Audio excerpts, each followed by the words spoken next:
ẹgbẹ́ àwọn ṣàkànṣàkàn ẹ̀yà nídìí òṣèlú tí wọ́n tún wà nínú ẹgbẹ́ òṣèlú alátakò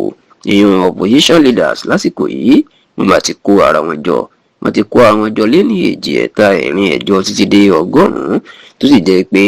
níṣe ni wọ́n ń wá bí nàìjíríà yóò ṣe gba òmìnira àti ìtúsílẹ̀ kúrò lọ́wọ́ àwọn olóṣèlú amúnisìn pàápàá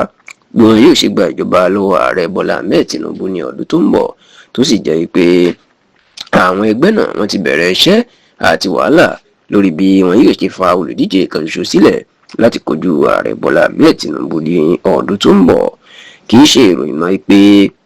àwọn olùdíje tí wọ́n fẹ́ díje du ipò ààrẹ lọ́dún tó ń bọ̀ àjọ elétò ìdìbò Independent National Electoral Commission INEC wọ́n ti fi orúkọ wọn síta tó sì jẹ́ pé èèyàn 19 ni ó fẹ́ díje du ipò tó tóbi jù lórílẹ̀‐èdè nàìjíríà náà ṣùgbọ́n o nínú àwọn 17 náà gbogbo ayé ló mọ̀ pé ààrẹ èèyàn 3 nínú ìdíje náà wà ní ẹni tí ó jáwé olúborí nítorí pé àwọn olùdíje 3 náà àti ẹgbẹ́ òṣèlú wọn àwọn ló fẹsẹ̀ múlẹ̀ jù tí ayé tó sì ń gbà tiwọn lásìkò yìí. ẹni àkọ́kọ́ ni ààrẹ bọ́lá ahmed tinubu ti ẹgbẹ́ òṣèlú All Progressives Congress APC nígbà tí ẹnì kejì jẹ́ igbákejì ààrẹ tẹ́lẹ̀ lórílẹ̀‐èdè nàìjíríà alhaji atiku abubakar ti ẹgbẹ́ òṣèlú African Democratic Congress ADC tí ẹnì kẹta tó ń sì jẹ́ ọ̀gbẹ́ni Peter Gregory Obi tó ń jẹ́ gómìnà tẹ́lẹ̀ ní ìpínlẹ̀ Anambra. ṣáò ní báyìí níṣe ni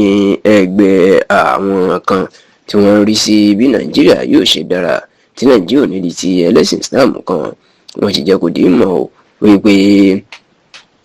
àfi kí àwọn tètè bẹ̀rẹ̀ iṣẹ́ kí gbogbo àwọn alátakò náà kàn sì má ràn ìṣù lọ́wọ́ nítorí pé gbogbo àwọn olóṣèlú alátakò tí wọ́n ń pera wọn yẹlẹyẹlẹ bí ẹni tí ó fẹ́ ràn Tinubu lọ́wọ́ láti di ààrẹ fún sáà kejì ni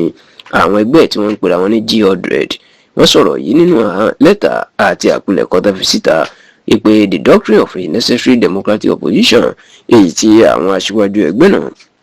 bíi Saliu Lukman Nnena Okeji àti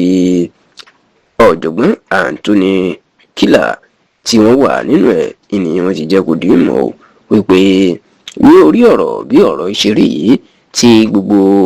agbo òṣèlú tí àwọn alátakò tó ń pera wọn yẹlẹyẹlẹ wọn lè yóò jẹ́ kí Tinubu kó jáwé olúborí lọ́nà rọrùn bẹ́ẹ̀ ló jẹ́ kó di mọ̀ pé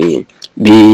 wọn bá fẹ́ kí bẹ́ẹ̀ ni wọ́n jẹ́ kó di mọ̀ pé bí wọn bá fẹ́ kí Tinubu kó jáwé olúborí àsìkò rèé o kí gbogbo àwọn adarí ẹgbẹ́ òṣèlú alátakò kan ṣe ara wọn lọ́kàn kan kóra wọn jọ kan sì fa olùdíje kan ṣoṣo sílẹ̀ tí ó kojú ààrẹ Bọ́lá.